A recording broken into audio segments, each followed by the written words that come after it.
So if you're sitting there right now, just staring at your phone, totally dreading that very first cold call in your brand new role, honestly, take a deep breath. Seriously, you are completely normal and you're definitely not alone. This explainer is built exactly for you. We're going to completely reframe how you think about your entire new career. Today, we're distilling the core methodologies of the Sales Playbook into a really actionable guide.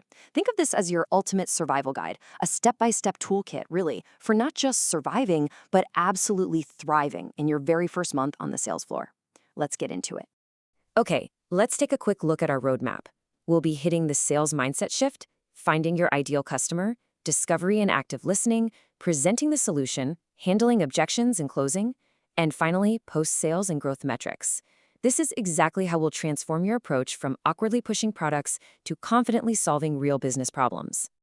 Section 1, the sales mind shift, redefining what it means to sell. So we're starting off with a really crucial story about an entry-level professional named Ollie. Ollie came into his new role with so much enthusiasm, right? He spoke to dozens of prospects, yet he totally failed to close a single deal in his first month. Why? Well, because he completely misunderstood his job. The turning point actually came from this brilliant piece of advice from Allie's manager. They said, Allie, customers are not looking for a salesperson. They're looking for someone who understands their problems. And wow, that sparked a massive mindset shift. The very next day, Allie stopped pitching products and just started asking questions to uncover challenges. And guess what? Within weeks, he closed his first major deal. The big takeaway here, you aren't selling things, you're providing solutions. To help ease some of that day one anxiety, let's just look at the big picture for a second. This timeline lays out a typical 26-day sales pipeline. Look, you absolutely do not have to win the deal in the very first call. You just need to move from prospecting to discovery to your presentation and then finally to closing. It's like a comforting little map of exactly where you're taking your customer, step by step. Moving on to Section 2, finding your ideal customer. Who should you actually be talking to? Let's see how this mindset builds into the very first tangible task of your day, figuring out who you should actually be calling in the first place. You know, the biggest mistake beginners make is just talking to the wrong people. Before you even pick up the phone, you've got to define your ideal customer profile, or your ICP. By narrowing down the specific industry, the company size, and the exact decision-maker roles you want to target, you completely save yourself from wasting precious energy pitching to people who simply don't need your help. So, to effectively filter these prospects, you're going to use what's called the BANT framework. That stands for budget, authority, need, and timeline. Consider this your ultimate qualification checklist. Honestly, if they don't have the budget, or if you aren't talking to the person who actually has the authority to sign the check, you need to know that early on so you can adjust your strategy. Next up, Section 3, discovery and active listening, the secret weapon of introverted beginners. Now that you've got a highly qualified lead on the phone, we enter the discovery phase. This right here is where real trust is built.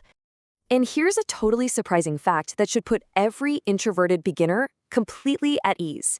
The best salespeople aren't the loudest talkers. They are actually the best listeners. Your success in this role depends almost entirely on your active listening, not some crazy natural charisma or your ability to dominate a conversation. The real pros, they listen way more than they speak. Instead of nervously, preparing your next clever response while the customer is still talking, you need to genuinely listen to uncover their specific pain points. Are they worried about their budget? Are they facing operational roadblocks?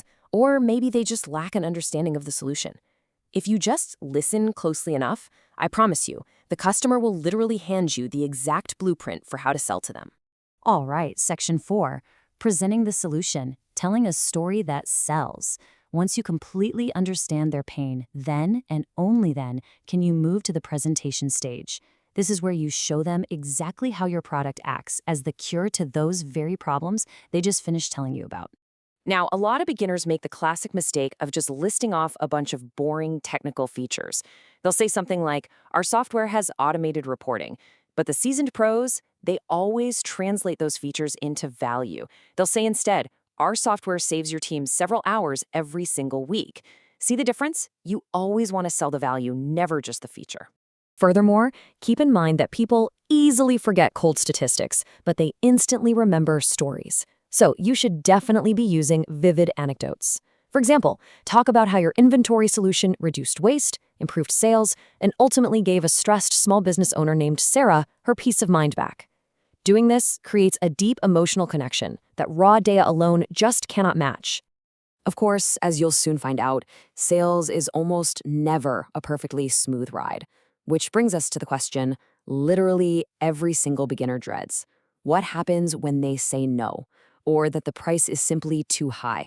That leads us to section 5, handling objections and closing, navigating friction with confidence. We really need to completely reframe how we look at pushback. An objection is not a personal rejection, okay? It's actually a clear buying signal. It means the customer is taking the purchase seriously enough to actually think through the fine details. So let's break down how to handle these common hurdles. If they complain about the price being too high, just patiently explain the long-term return on investment and the eventual cost savings. Now, if they tell you they're already using a competitor, never ever criticize that rival. Instead, confidently highlight your own unique strengths and the additional value that only you can bring to the table. And when it's finally time to close the deal, you don't need to be pushy or aggressive at all. Simply use ethical closing techniques like the choice close. You're just asking a simple question like, would you prefer implementation this month or next month? It gently guides them toward a decision while still keeping them entirely in the driver's seat. Finally, Section 6, Post-Sales and Growth Metrics, the journey beyond the signature.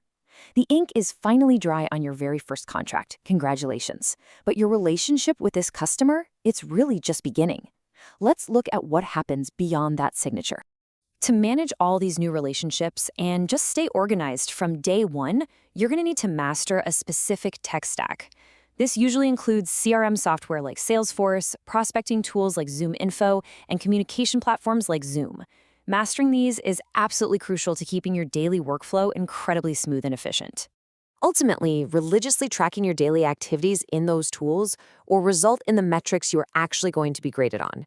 For instance, in your new role, you might be aiming to maintain a healthy 20% conversion rate. To consistently hit that 20%, regular self-reviews are absolutely essential.